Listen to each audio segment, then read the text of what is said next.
Some say the dead can't speak, but what if they never stop trying? A breath against your neck when you're alone, a name whispered from the dark that no one living should know, a door that creaks open even though it was locked. Behind every murder, every vanishing, every cold case gone silent, something waits. It doesn't sleep, it doesn't forget, and it doesn't always stay buried. These stories aren't folklore. They happened, and they still echo in blood-stained rooms, in abandoned woods, in the space just beyond the light. So close your eyes, and whatever you do, don't open the door. You're listening to Whispers After Dark, where the shadows talk and the night listens.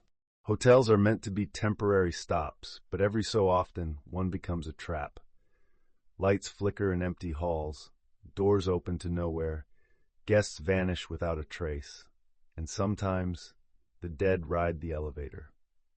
Our next story takes us to downtown Los Angeles and the haunted halls of an infamous hotel, where mystery, tragedy, and the unexplained collide with an unsolved murder that still chills the internet to this day.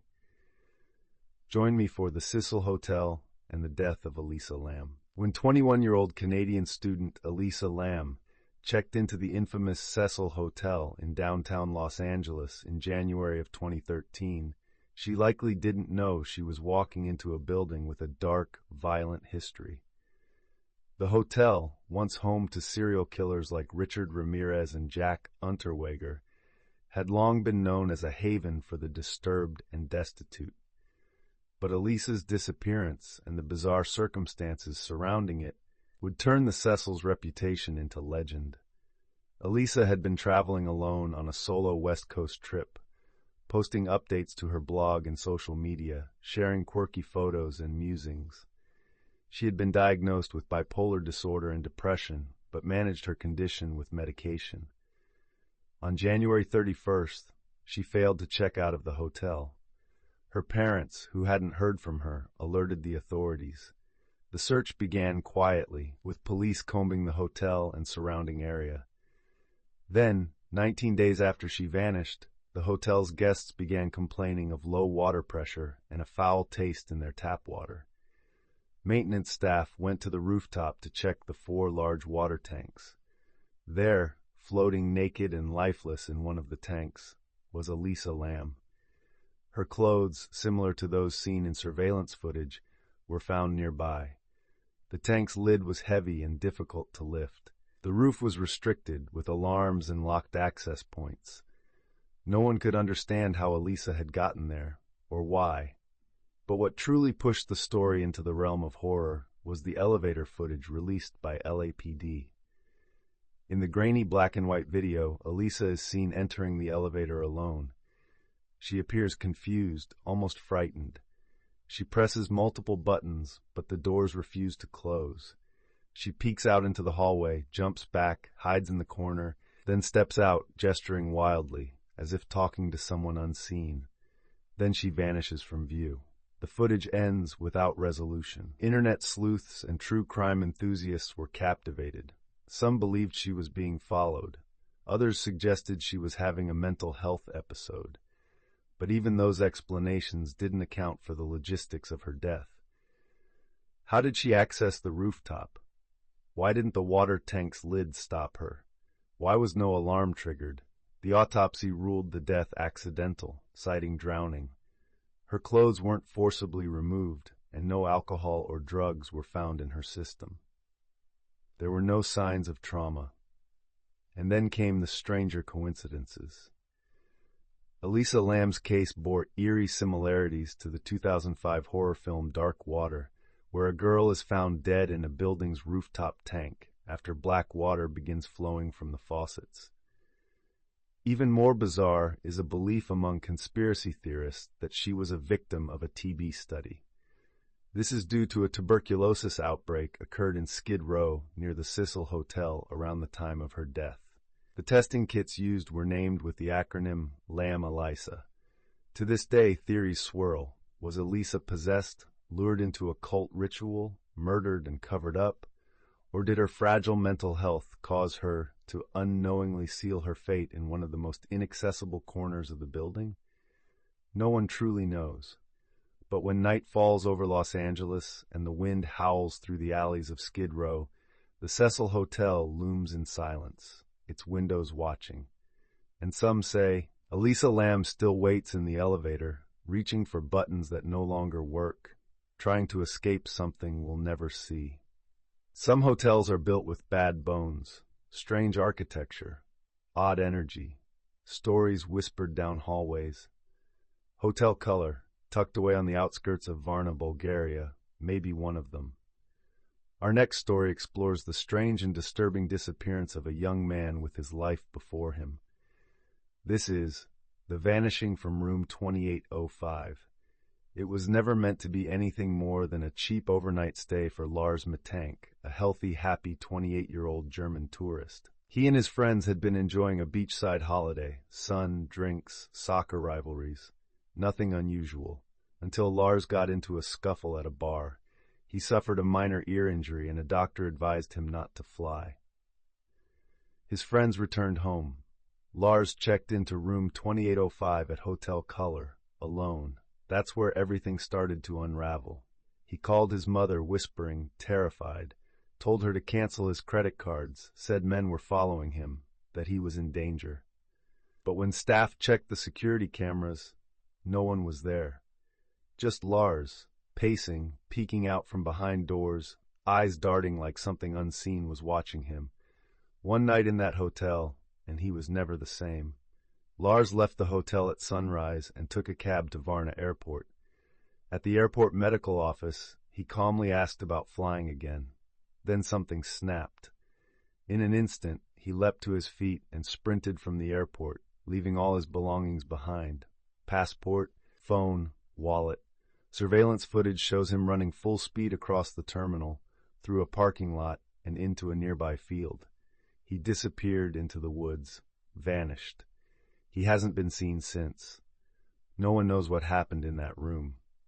Some believe his mind fractured from untreated head trauma. Others think the antibiotics he was given triggered a rare neurological episode. But then there are the darker whispers. Hotel staff later reported that room 2805 had a long history of strange events. Guests complaining of strange voices at night, flickering lights, and shadows that seemed to move on their own. One cleaner refused to enter alone, saying the air was wrong. Internet sleuths have pointed to the hotel's murky past, rumors of mob activity, underground clinics, and even human trafficking. But the most chilling theory? That Lars saw something in that room. Something no one else could see. A haunting presence that didn't want him to leave, and maybe didn't let him. Today, room 2805 remains locked, not due to renovations, but because no guest has stayed there since. And if you ask the staff about Lars Mittank, they'll go quiet. Some won't speak of him at all. They say the hotel's silence is louder at night. That if you walk the halls alone, you might hear footsteps that aren't yours, or see a man's shadow in the reflection of a room that's supposed to be empty. Hotel Color still stands. Room 2805 is still there, and Lars, he's still missing.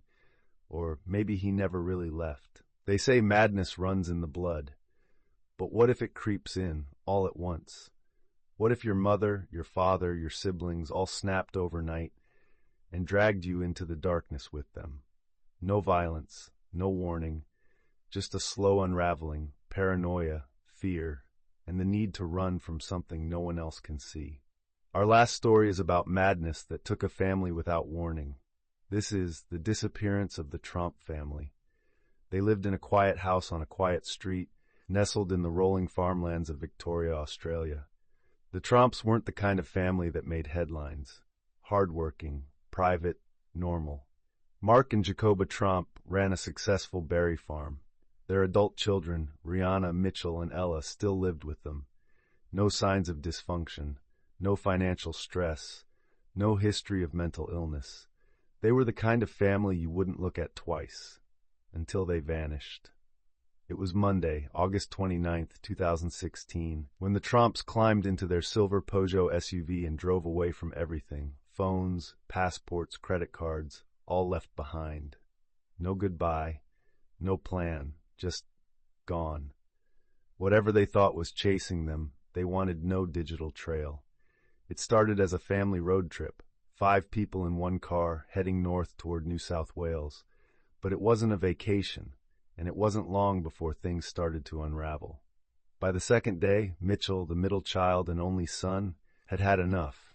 Tired of the silence, the paranoia, the whispered suspicions from his father, he got out of the car and went home. That was the first fracture. Later that day, the remaining 4 continued on, but not for long. The next to split was Ella. Without warning, she took the car and drove to Melbourne, alone. She reported her parents missing to the police. That's when the story started to reach the public, but it was only just beginning. On Wednesday, Rihanna and Jacoba, still gripped by whatever fear had seized the family, somehow ended up in Goulburn, disoriented, paranoid, and confused.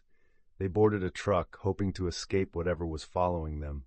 But when the driver pulled over to use the bathroom, Rihanna bolted. She was later found by police hiding in the back of another stranger's utility truck.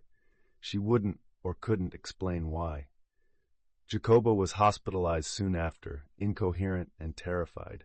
She was diagnosed with what doctors called a rare case of shared delusional disorder. But where was Mark? The father, the one who seemed to be at the center of it all, had disappeared. For 2 more days, he wandered alone through the Yarra Ranges. He was finally found on Saturday, 5 days after the family vanished. Dirty, disoriented, clutching a small stack of papers. No one knows what was written on them. He refused to speak to reporters. He wouldn't answer police questions. He just shut down. Each member of the Tromp family eventually returned to their lives. No charges were filed. No formal explanation was given. When questioned later, Mitchell, the most grounded of the group, said his father had been acting strange, convinced people were out to get them, talking in circles, saying the phones were bugged, that they had to leave before it happened. But it was never named. Some say it was a psychological break, a case of folie à famille, a rare shared delusional disorder passed from one mind to the next like an infection. Others point to more paranoid theories, cult influence, government surveillance, something buried on their land. But there was no trauma, no triggers, no drugs in their system, just a family, together one day, scattered and broken the next. And in the silence that followed, only questions. What pushed the Tromps to run? What did they see? What were they running from? Maybe some doors once opened don't close again. Maybe fear doesn't always need a reason. And maybe, just maybe, they weren't imagining it at all. Thank you for joining me for this episode of Whispers After Dark, Disturbing Stories to Sleep By.